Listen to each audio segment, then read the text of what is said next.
السلام عليكم. فيديو اليوم من قناة أفكار بصراوية الكريسبي.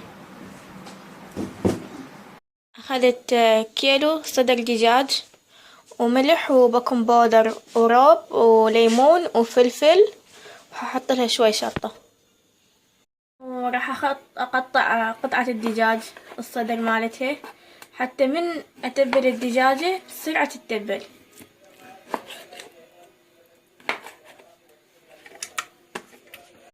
قطعته وكملته الكيلو كامل. هسه راح احطه كله بكيس.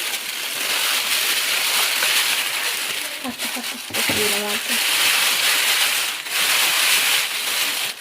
راح احط ليمون على مود تصير حامض شوي،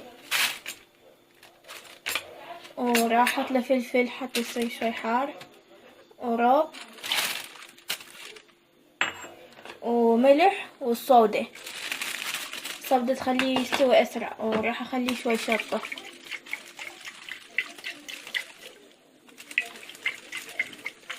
والفه بالكيس مالته واعوفه فد ساعة بالثلاجة حتى اللحمة كلها تتبل. بعد ساعة كملت تتبيلة الدجاج، وراح استخدم بيض وطحين وشوفان، بس البيض راح احط له ملح وفلفل اسود ولمندوزي حتى تصير نكهة بالكنتاكي مالتنا. راح احط له حليب.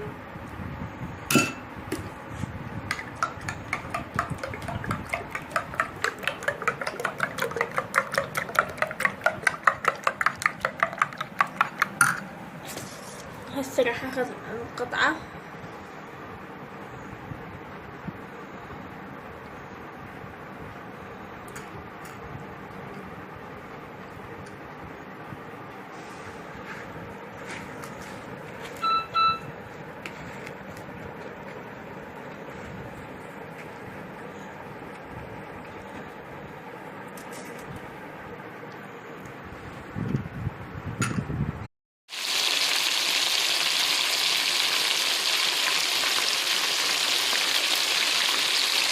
هسه هو اخذ اللون البرونزي الذهبي، يدل بين هو مستوي